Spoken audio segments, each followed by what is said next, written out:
Shalom. Haleluya. Haleluya. Puji Tuhan.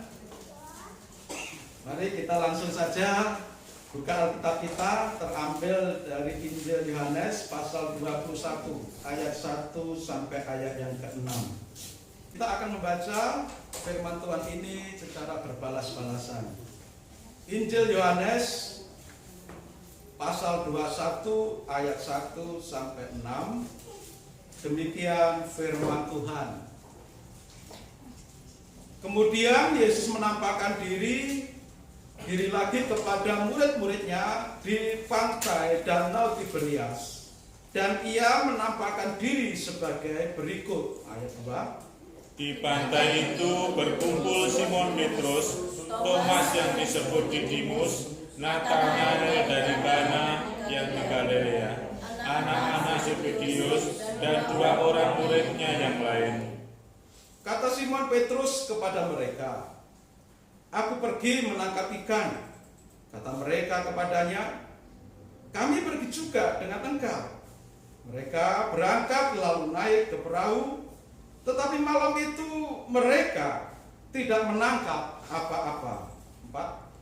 Ketika hari mulai siang, Yesus berdiri di pantai. Akan tetapi murid-murid itu tidak tahu bahwa itu adalah Yesus.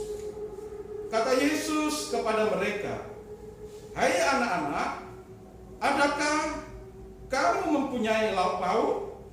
Jawab mereka, "Tidak ada." Ayat 6. Maka kata Yesus kepada mereka, "Tebarkanlah jalamu di sebelah kanan perahu, maka kamu akan beroleh."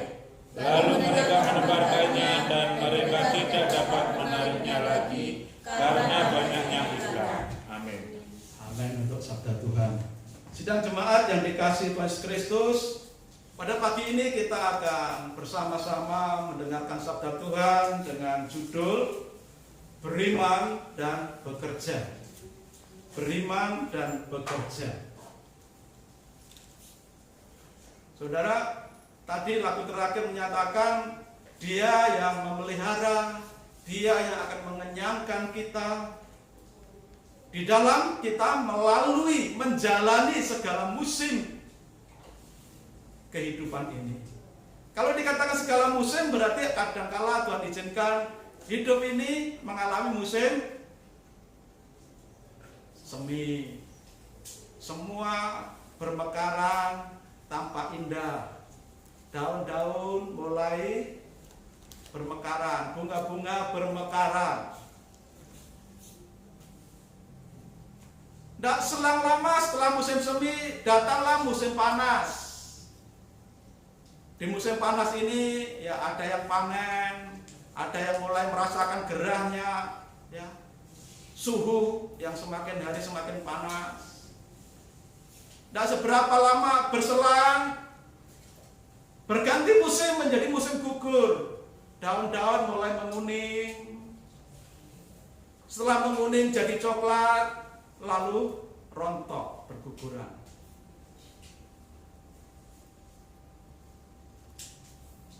Setelah musim gugur, muncul juga musim dingin, salju turun.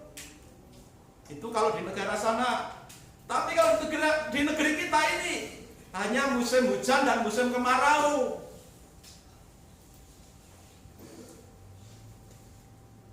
Berapapun musim yang harus kita lalui, seperti lagu tadi menyatakan, Tuhan itu akan mengenyangkan kita, akan memelihara kita di dalam kita menjalani segala musim. Baik musim kemarau, baik musim penghujan, baik musim semi, musim gugur, musim panas, musim salju.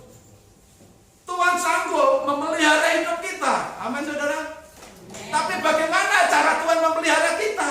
Bagaimana cara Tuhan memberkati hidup kita? Untuk memelihara, untuk mengenyangkan kita.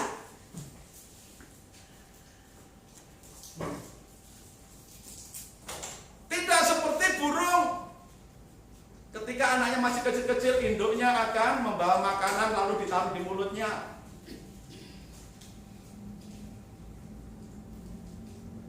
ketika lapar, induknya tahu waktu jam berapa harus memberi makan anaknya yang masih kecil, yang belum bisa mencari makan sendiri.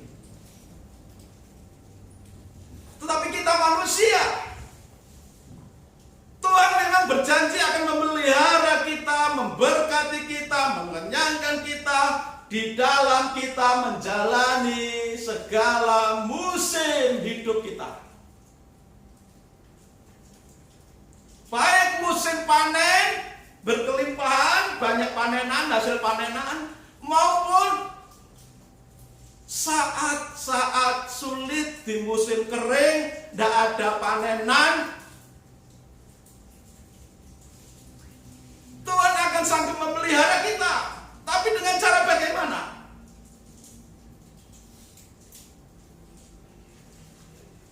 Tuhan tidak akan langsung menurunkan roti dari surga seperti bangsa Israel ketika di padang gurun.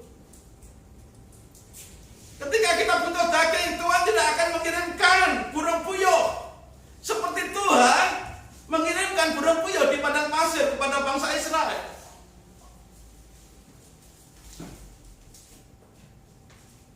Melalui firman Tuhan pagi ini yang berjudul beriman dan bekerja inilah, kita akan menghadapi kehidupan ini, kita akan menjalani hidup kita ini sebagai orang percaya.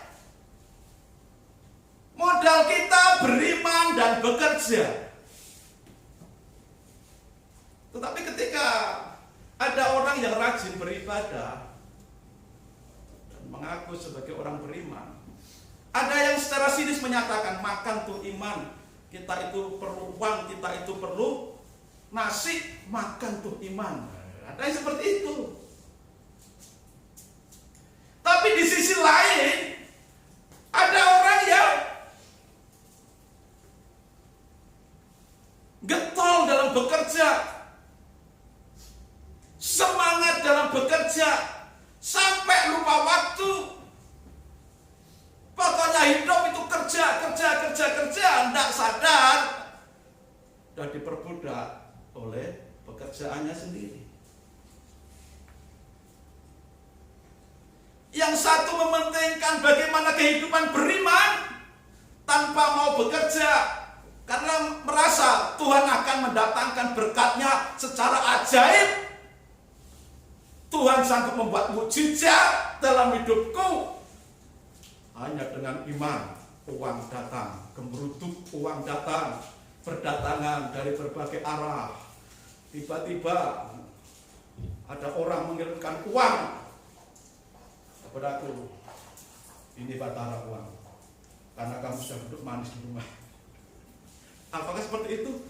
Ya, ini hasil dari iman ini. Hasil dari iman. Memang ada kasus-kasus tertentu seperti itu. Tapi secara umum Tuhan akan memberkati orang percaya, umatnya. Seperti lagu tadi, dia akan mengenyangkan, akan memelihara kepada setiap umatnya untuk melalui segala musim hidup ini. Dari firman Tuhan yang kita baca ini, kita akan belajar beberapa hal. Dari kehidupan para murid, saat itu para murid sedang mengalami krisis iman. Ketika Yesus ditangkap, disalibkan, ada yang berharap di antara para murid ketika Yesus disalibkan, ada yang berharap Yesus akan menunjukkan kuasanya melalui atau di atas kayu salib. Tuhan akan tunjukkan kuasanya secara ajaib. Tiba-tiba paku yang di tangan dan kaki bisa lepas, lalu Yesus akan turun jadi manusia perkasa. Ada yang punya pikiran semacam itu.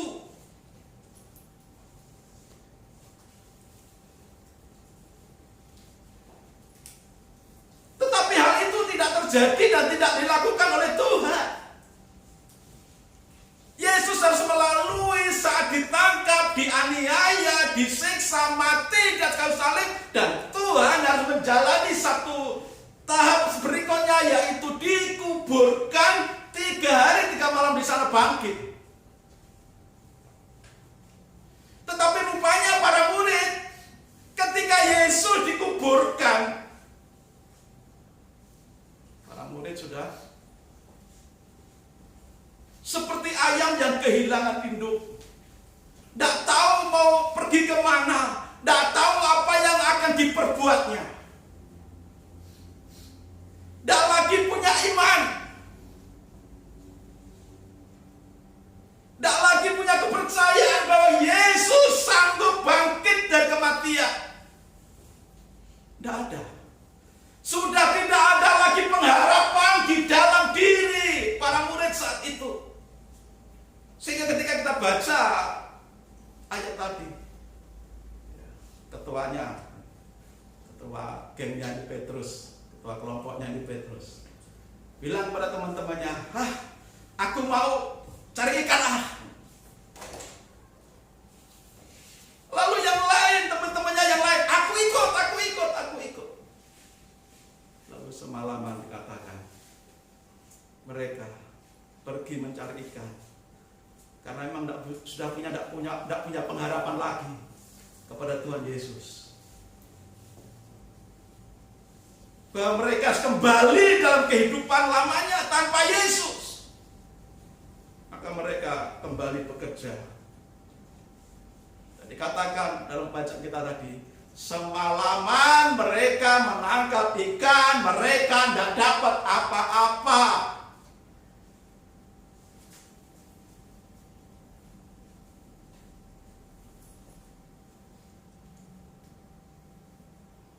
Para murid sedang mengalami krisis iman, bahkan sudah tidak punya pengharapan lagi di dalam Yesus. Dalam situasi yang seperti itu, dia bekerja untuk menyambung hidup, mencari penghasilan. Sebagai nelayan yang punya pengalaman yang luar biasa, Petrus dan teman-teman ternyata semalaman tidak bisa menangkap ikan. Sudah bekerja luar biasa, mengeluarkan energi, mengeluarkan segala pengalamannya untuk bisa menangkap ikan. Dan memang para murid tadi ditanya oleh Tuhan Yesus, "Hai anak-anak, ada kalau tahu?" Mereka semua menjawab, "Tidak ada." Karena semalaman mereka menangkap ikan, tidak ada hasil sama sekali.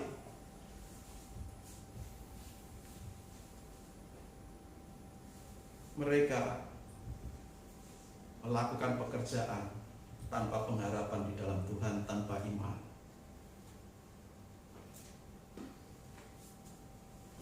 Dan hasilnya kosong semalaman. Tetapi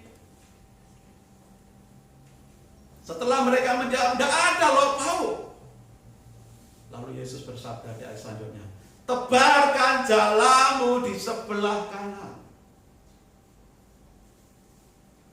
Mereka mendengar suara itu untuk menebarkan jalannya, dan mereka taat.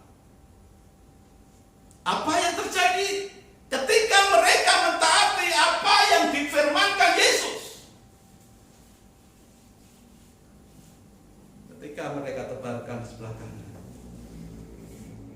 dan ketika jala itu ditarik, tidak perlu 2 kali, 3 kali, 4 kali menebar, cukup sekali ditebarkan di sebelah kanan seperti yang dikatakan Yesus. Ketika mereka tarik, jala itu berat. Jala itu penuh dengan ikan. Ikan yang banyak di jala, tertangkap di jala mereka.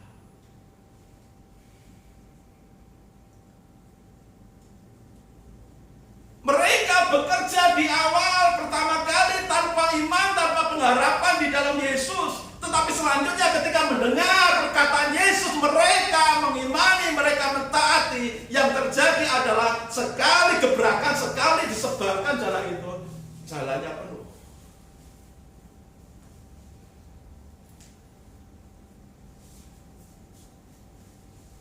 Mereka sudah capek semalaman bekerja. Bukan hanya capek tapi ngantuk. Tapi tidak ada hasil. Tidak ada hasil. Ketika mereka mendengar suara Tuhan Yesus, lalu mentaatinya, mempercayainya, tanpa mereka mentaati apa yang dikatakan Yesus.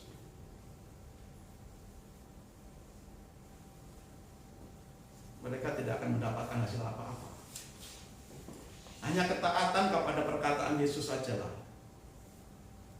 mereka bisa mendapatkan hanya sekali lebaran, jalan mereka penuh. Dari kejadian dan peristiwa ini kita belajar. Seringkali apa yang kita kerjakan tanpa iman itu akan kosong hasilnya. Tapi ketika kita melakukan segala pekerjaan kita dengan iman, dengan mempercayai perkataan Tuhan, dengan pengharapan penuh kepada kuasa firman, yang terjadi adalah Tuhan memberkati.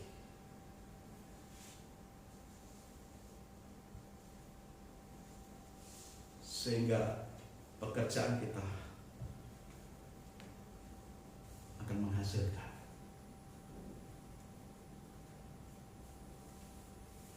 Dan Tuhan mengajarkan kepada kita melalui perikop ini, pentingnya kita memiliki iman dan ketaatan untuk melakukan apa yang difirmankan Tuhan di dalam hidup ini. Beriman dan bekerja. Iman murid-murid itu kepada perkataan Yesus dilaksanakan dengan menebarkan jala, dan itulah pekerjaan mereka, itulah keahlian mereka. Tapi keahlian mereka tanpa penyertaan Tuhan, tanpa iman, kosong hasilnya. Mungkin di antara kita akan menyampaikan pertanyaan. Loh, buktinya banyak itu orang-orang yang tidak percaya Tuhan jadi konglomerat. Ya kan? Banyak mereka yang tidak seiman dengan kita. Banyak mereka yang tidak percaya adanya Tuhan juga kaya raya. Tapi Tuhan katakan, apalah gunanya engkau memiliki seluruh dunia ini, tapi jiwamu binasa. Kita buka ayatnya. Matius 16 ayat 26.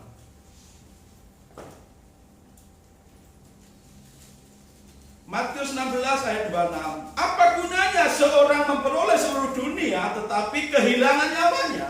Dan apakah yang dapat diberikannya sebagai ganti nyawanya? Apakah gunanya seorang memperoleh berhasil dalam pekerjaan sekulernya, tetapi binasa? Ketika kita mati, harta kita tidak akan menyertai kita.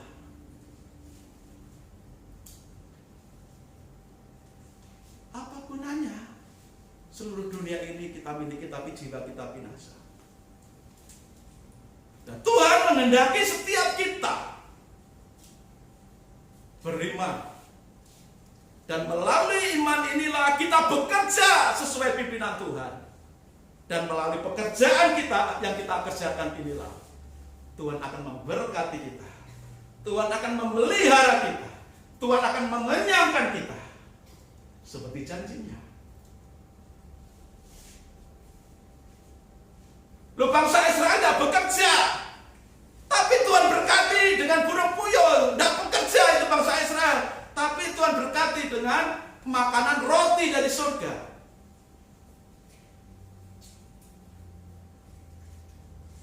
Kalau dikatakan bangsa Israel di padang gurun itu tidak bekerja, itu salah.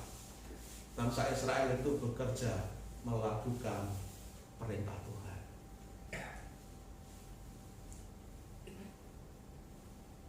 Tuhan mengeluarkan bangsa Israel dari tanah perbudakan Mesir,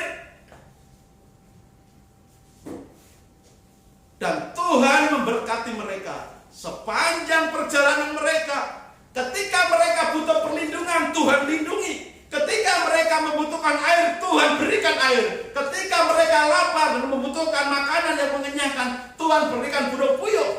Tuhan berikan roti dari surga. Bangsa Israel sedang melakukan perintah Tuhan.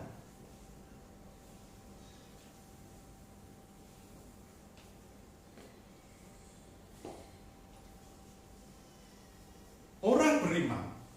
Kalau minggu lalu kita belajar tentang iman yang besar. Iman yang besar. Iman itu tidak pasif.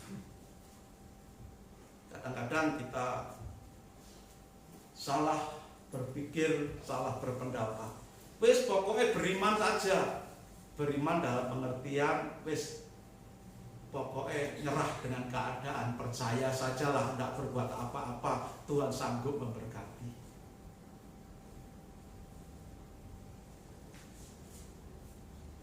Iman yang pasif.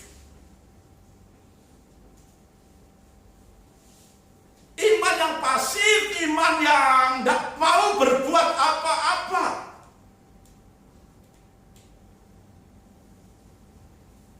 Tuhan tidak mau seperti itu. Dan Alkitab mencatat setiap kali kata yang diterjemahkan dengan iman itu berarti itu kata yang aktif, bukan yang pasif. Kalau itu kata aktif, berarti harus ada tindakan, harus ada kerja, harus ada gerakan, bukan berdiam tanpa melakukan apa-apa. Wes pokoknya percaya saja, Tuhan pasti kirimkan duit.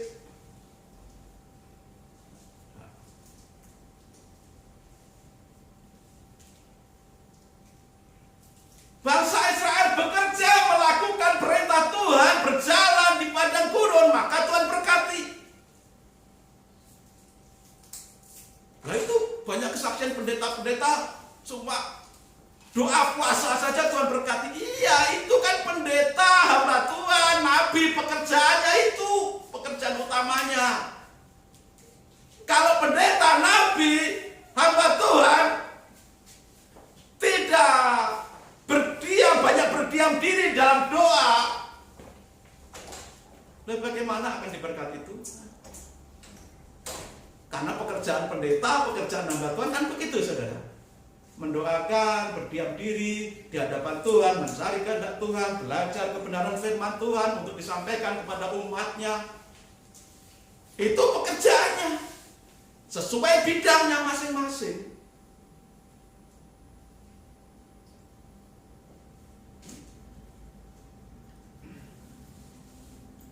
Iman itu selalu aktif melakukan apa yang Tuhan kehendaki sesuai tugas dan panggilan hidup kita masing-masing.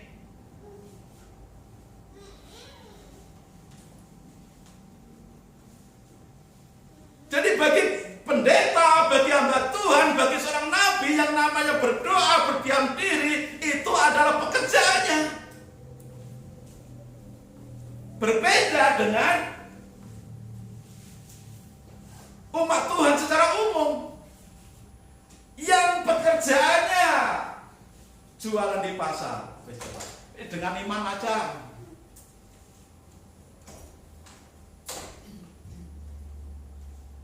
Lalu tidak melakukan jualan, memangnya akan laku. Pekerjaannya yang selama ini dikerjakan adalah berjualan. Lalu karena mendapat pengajaran dengan iman saja, tiba-tiba uangnya datang, lalu ada orang beli.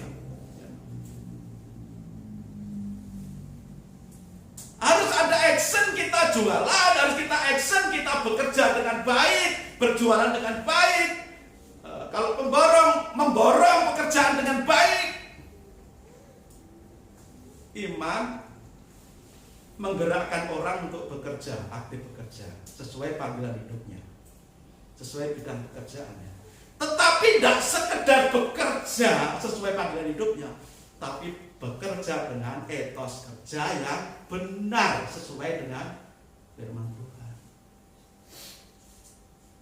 Ini urutannya, saudara. Iman yang benar itu menggerakkan anak-anak Tuhan untuk aktif bekerja sesuai panggilan hidupnya masing-masing. Tetapi tidak sekedar bekerja, tapi orang yang beriman itu bekerja dengan etos kerja yang benar, cara kerja yang benar. Coba kalau jualan di pasar, ini yang sering jadi contoh Pak Paidi terus. Coba kalau jualan ke pasar itu ya, umumnya itu kalau misalkan ditimbang gitu, jualan sayur ditimbang, umumnya itu pas. Orang beli, untuk pertama buka beli banyak. Oh ini Pak Paidi pas ini timbangannya, pas. Kadang sudah pas ditambahin lagi, tambahin 2, tambahin 3, tapi dengan kalimat, dengan suara, terus orang sudah lain loh ya penerimaannya. Sudah sambungan, sudah senang sekali. Cuma ditambahin 2, tambah kalimat atau kata-kata, malah sudah senang.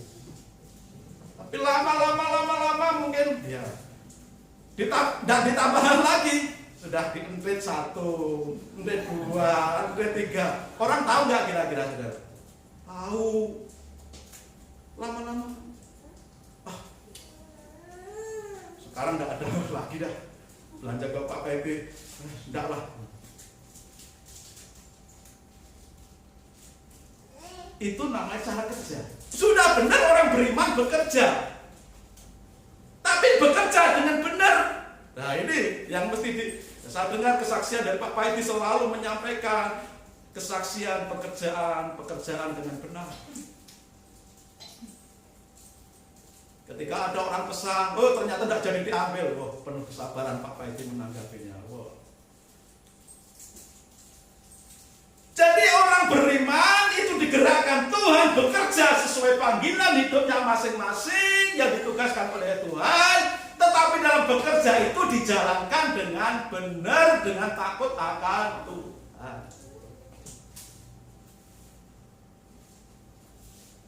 Tuhan mau setiap kita itu beriman dan bekerja dengan benar. Dari situlah Tuhan akan memberkati kita.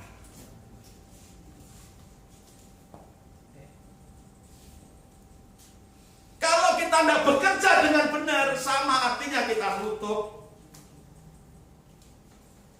rezeki kita, jalan berkat kita.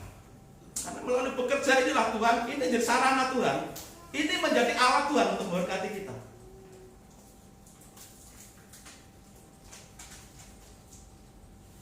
Maka ketika kita bekerja atau melakukan satu pekerjaan, lakukanlah dengan benar. Karena dari situ Tuhan akan memberkati kita. Kita seringkali mendengar kalimat begini, ora et ora. Berdoa dan bekerja.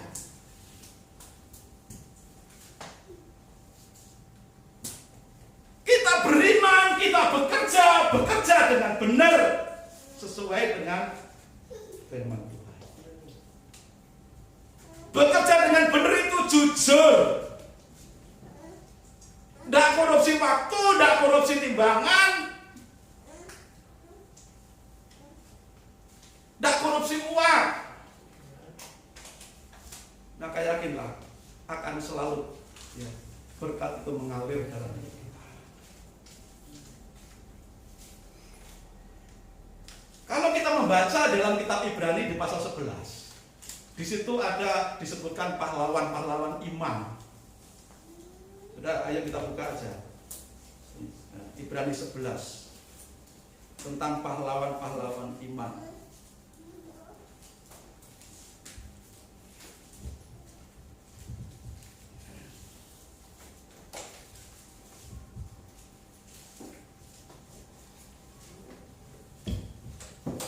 Ibrani pasal 11.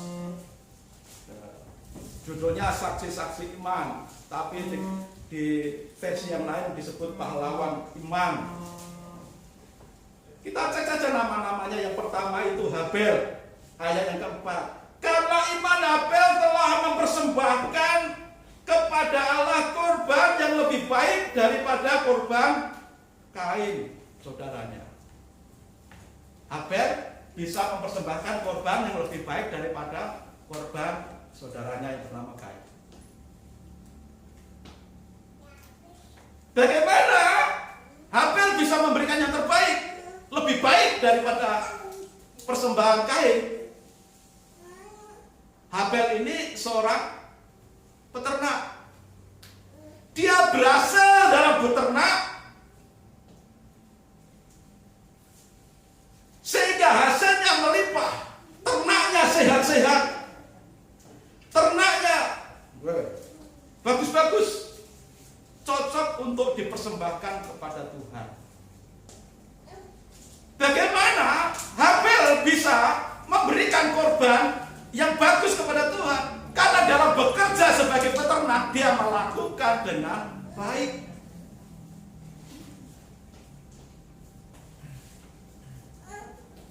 Sehingga karena dia tahu bahwa pekerjaan sebagai peternak itu dilakukan dengan baik, dengan benar, dengan kesungguhan hati, maka hasilnya adalah ternaknya itu bagus-bagus dan layak untuk dipersembahkan kepada Tuhan. Dan itulah yang membuat korban dari Habel diterima oleh Tuhan. Korban yang lebih baik daripada korban Kain. Karena Habel sejak menjadi memelihara ternak itu benar-benar dipelihara dengan baik. Dan Alkitab mencatat karena iman maka Habel, korban Habel diterima. Korban Habel diterima oleh Tuhan karena korbannya baik dan terbaik dibandingkan punyanya Kain.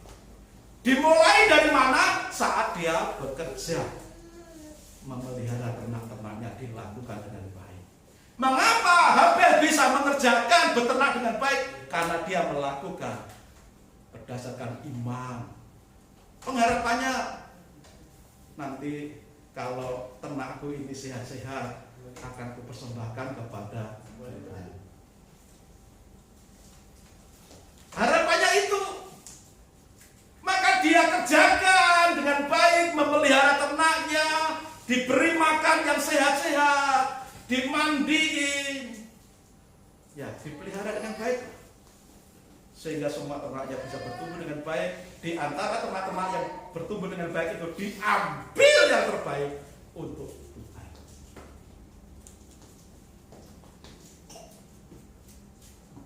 Itu Habel. Abraham juga begitu, saudara. Habel beriman dan bekerja dengan baik. Abraham juga beriman dan bekerja dengan baik.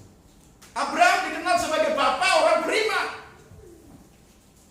Ketika Abraham dipanggil dari sanak keluarganya di daerah Ur Kasdim, lalu diperintahkan Tuhan pergi ke satu daerah yang belum ditunjukkan oleh Tuhan. Apa namanya? Abraham taat karena percaya, beriman bahwa Tuhan yang memanggil, Tuhan yang menyertai, sampai di tempat tujuan akan dikubur. Nah, kita perhatikan ketika kita membaca kitab Kejadian, bagaimana Abraham dituntun, dipimpin oleh Tuhan sejak keluar dari kampung halamannya Ur Kasdim, dari satu tempat ke tempat lain. Hidupnya itu selalu berhasil. Hidupnya selalu berhasil. Orang-orang yang mengikutinya, keponakan-keponakannya yang mengikutinya juga berhasil. Karena apa? Adam bukan hanya berjalan dengan iman sesuai panggilan Tuhan untuk keluar dari kampung halamannya menuju tanah yang akan diberikan oleh Tuhan.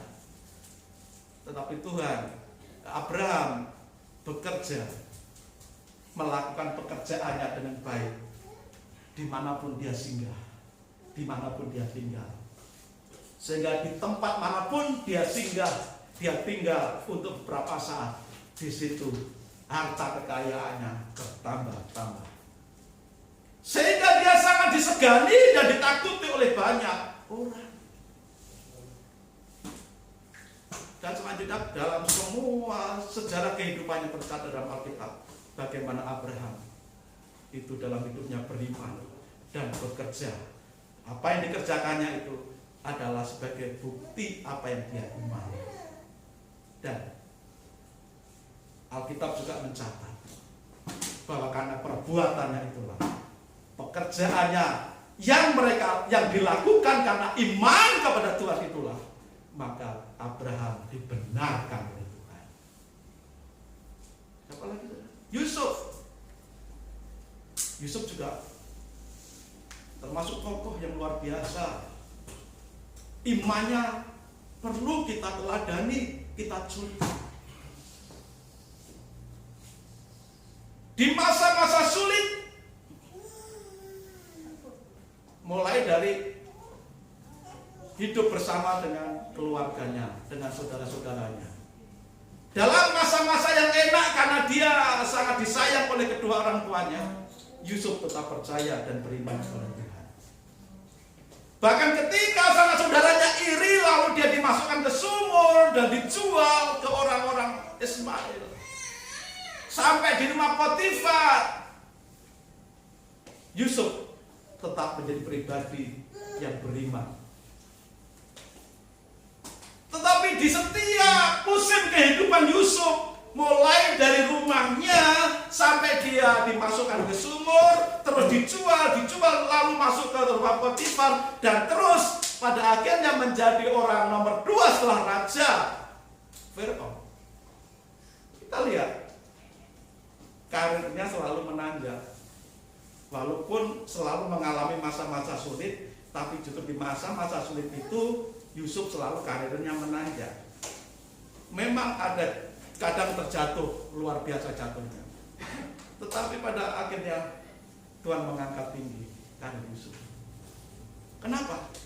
Karena dia beriman, bekerja sesuai panggilan hidupnya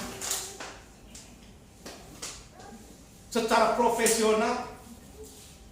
Ketika di rumah Potifar digoda sama istri Potifar, dia tidak tergoda.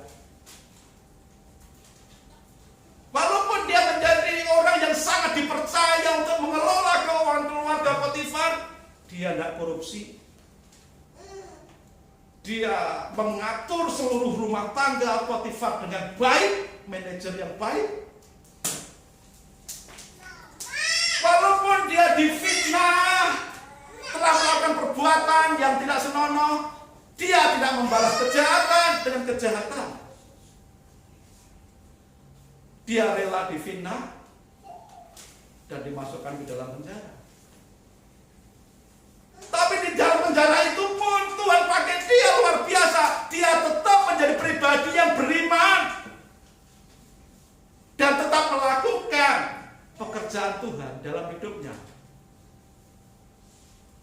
Terus sampai dia diangkat menjadi orang kedua di kerajaan Mesir.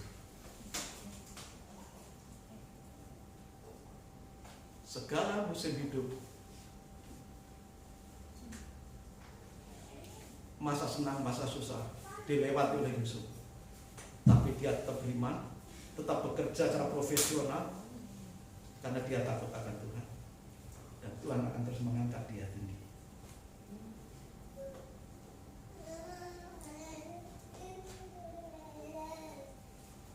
Sadrak, Mesak, Abednego, Daniel, anak-anak muda yang ditawan di Babel,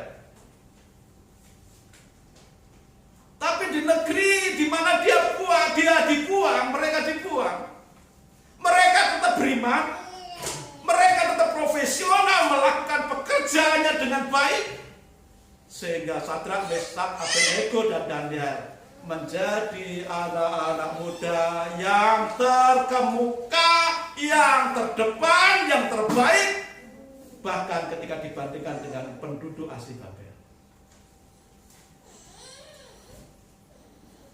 Sadrak, Meshak, Abednego, Daniel tetap beriman, bahkan di tengah ancaman dengan dapur api yang menyala-nyala 7 kali, bahkan di tengah ancaman Daniel dimasukkan ke gua singa, tetap beriman dan tetap profesional melakukan pekerjaannya dengan baik.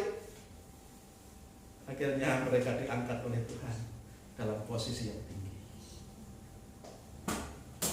Beriman, lalu melakukan pekerjaan yang ditugaskan sesuai panggilan hidup masing-masing, seperti tokoh-tokoh dalam Alkitab ini.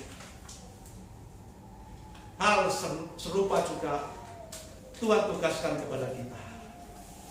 Ketika kita mengaku beriman kepada Tuhan, mengaku punya iman yang besar, seharusnya kita menjadi pekerja-pekerja yang tangguh di bidang kita masing-masing. Memang ada kalanya tantangan, halangan, cobaan di tempat kerja kita. Tapi sebagai orang beriman kita yakin penyertaan Tuhan akan menyertai kita, melindungi kita dan memberkati kita. Seperti halnya Habel, Abraham, Yusuf, Sadrak, Meshak, Abednego, Daniel. Ada banyak tantangan, godaan, cobaan yang dilalui dalam melakukan pekerjaannya. Tapi terbukti Tuhan semakin mengangkat dia. Walaupun pada akhirnya Habel mati, tetapi darahnya pun bisa berkata-kata kepada Tuhan. Walaupun berkali-kali Abraham berusaha disalahi, dicelakai oleh beberapa orang, tapi tidak berhasil. Tuhan tetap melindungi. Walaupun Sadrak, Meshak, Abednego dimasukkan dapur api, Tuhan izinkan terjadi. Mereka pada akhirnya diangkat oleh Tuhan, diberi kemuliaan oleh Tuhan melalui bidang pekerjaannya mereka. Daniel juga pada akhirnya diangkat oleh Tuhan menjadi yang terkemuka, bahkan di antara orang-orang Babel sekalipun. Saudara sekalian, jemaat Tuhan yang dikasihi Tuhan, ayo kita beriman dan bekerja dengan benar, karena kita anak-anak Tuhan.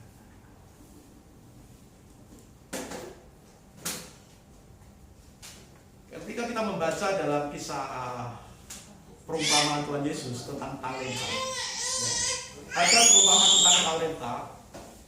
Ketika kerajaan surga diumpamakan seperti seorang tuan yang mau bepergian jauh,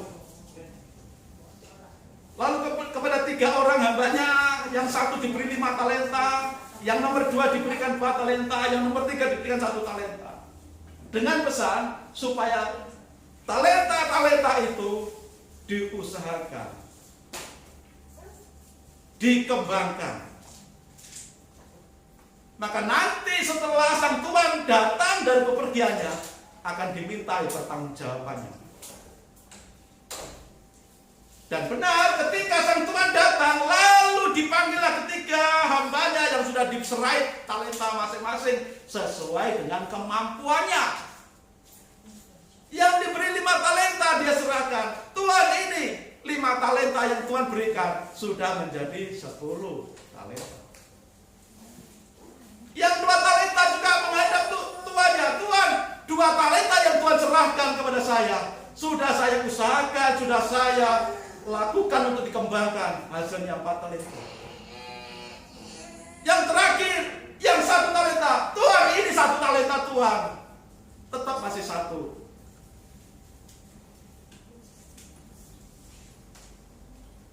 Di manakah dari 3 orang ini yang merupakan hamba yang baik dan setia,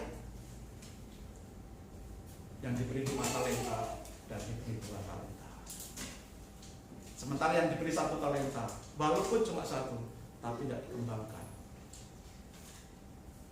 Setiap kita diberi talenta, diberi tugas, panggilan hidup, pekerjaan masing-masing. Tapi seringkali kita beralasan, aku orang beriman, tidak usahlah bekerja soro-soro, tidak usahlah bekerja sulit-sulit, susah-susah. Tuhan pasti berkati. Itu iman yang salah seperti itu. Iman yang benar selalu seperti yang diberi talenta 2 dan 5 talenta tadi. Apapun tugas panggilan yang Tuhan percayakan kepada kita untuk hidup sehari-hari, lakukanlah, kembangkanlah semua potensi, semua kemampuan yang ada dalam diri kita sebagai umat Tuhan. Setiap kita umat Tuhan diberi kemampuan yang harus kita gali, kita kembangkan, kita gunakan, kita manfaatkan supaya berlipat kali ganda. Ketika potensi kita kembangkan sedemikian rupa menjadi berlipat kali ganda, yang untung bukan orang lain. Mungkin orang lain akan ikut menikmatinya, tapi pertama-tama yang akan menikmati, yang akan diuntungkan adalah kita sendiri yang mau mengembangkan talenta yang Tuhan sudah berikan. Itu semua saudara, beriman dan bekerja dengan benar seperti yang dikehendaki Tuhan. Itu yang Tuhan mau. Sehingga Tuhan akan datang pada akhirnya meminta pertanggungjawaban kepada setiap kita. Ayo jemaat di KSJPLH, di mana talenta-talenta yang sudah kuberikan kepada kalian, kupercayakan kepada kalian.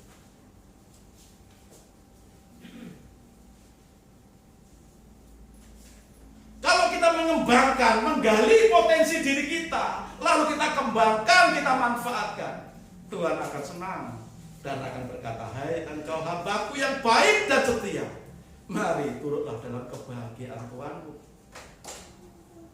Tetapi yang tidak mau menggali potensi diri, tidak mau menggali potensi diri, tidak mau belajar, tidak mau bekerja, tidak mau melakukan hal-hal yang baru agak sulit sedikit, sudah mundur.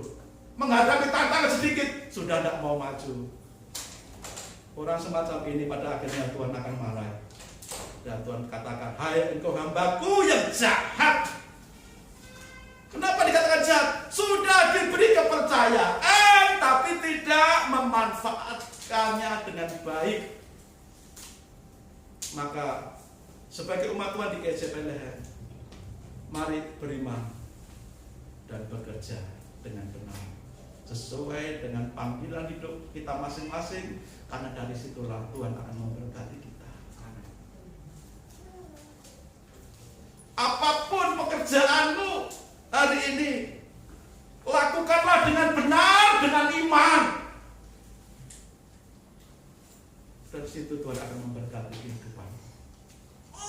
Walaupun musim selalu datang silih berganti, tapi selama kita setia melakukan pekerjaan kita dengan baik dan benar, kita akan mengalami pemeliharaan yang dari Tuhan. Saudara, apapun situasi hidup ini akan kita bisa hadapi dengan beriman dan bekerja. Beriman dan bekerja sesuai panggilan hidup masing-masing. Paulus pun dia beriman dan bekerja.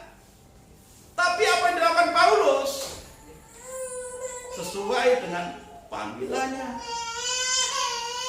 Petrus tidak bisa seperti Paulus.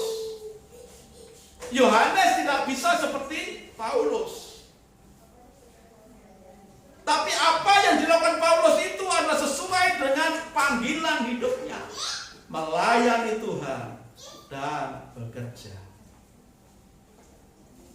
Saudara, di dalam kitab 1 Tesalonika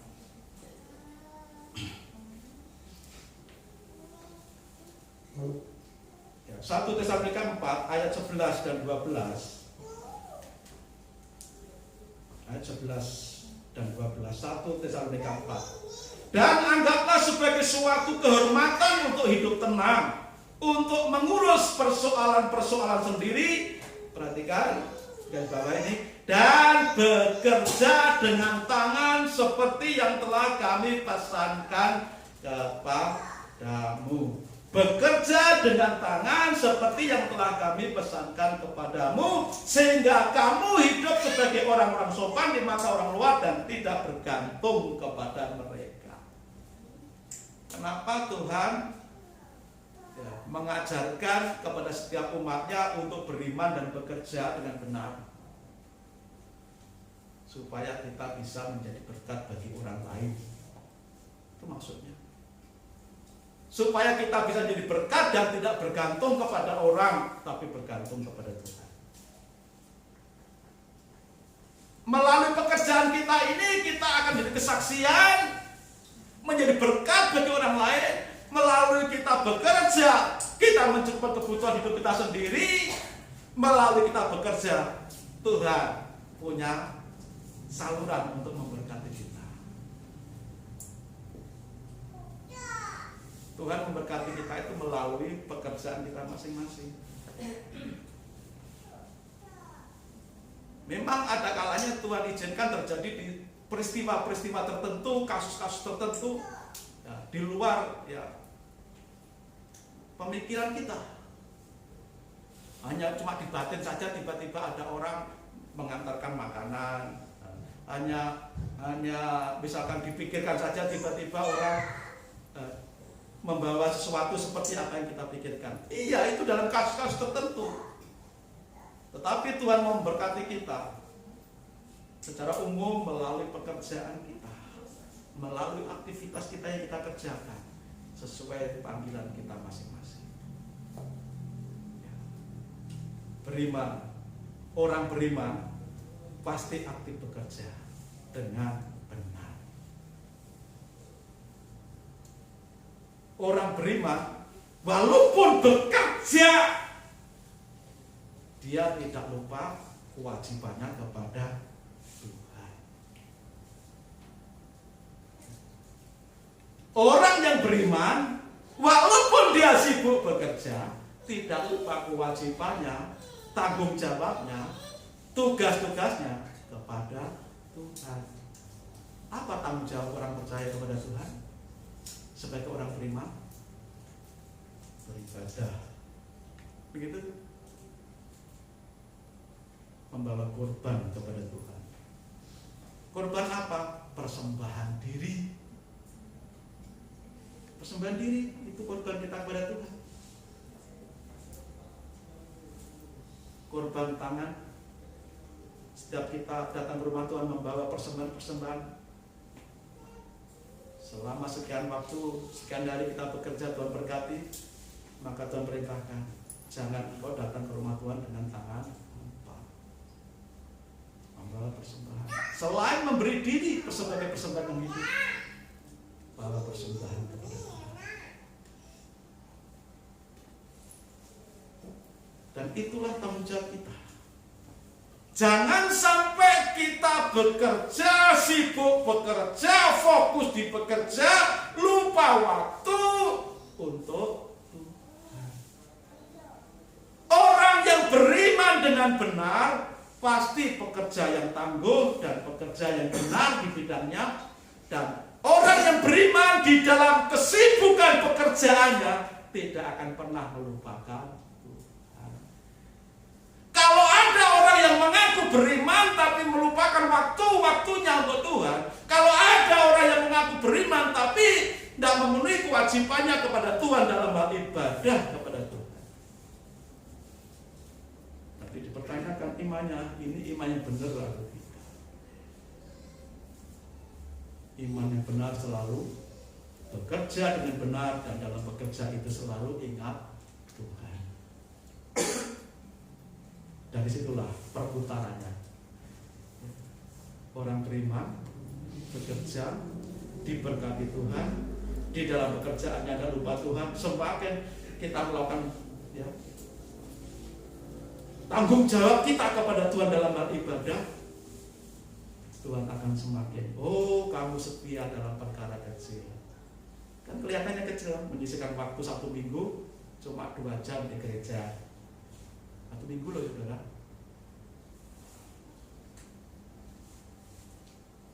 Satu minggu 7 hari, 1 hari bergereja.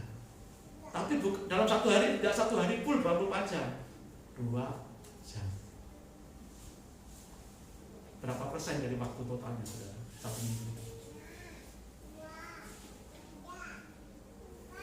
Tapi seringkali kita dengan alasan bekerja lupa Tuhan, tapi tetap mengaku beriman. Benar nggak iman seperti itu? Tuhan selalu memanggil kita. Ingat dan kuduskan hari Sabat. Jangan kau jauhkan diri dari pertemuan-pertemuan ibadah. Tuhan selalu mengundang, marilah engkau yang lebih lesu dan beban berat, aku akan memberikan kelegaan kepadamu. Jemaat, mari beriman, mari bekerja, mari lakukan tanggung jawab kita sebagai orang beriman untuk setia beribadah. Tuhan Yesus berkati kita semuanya. Amin.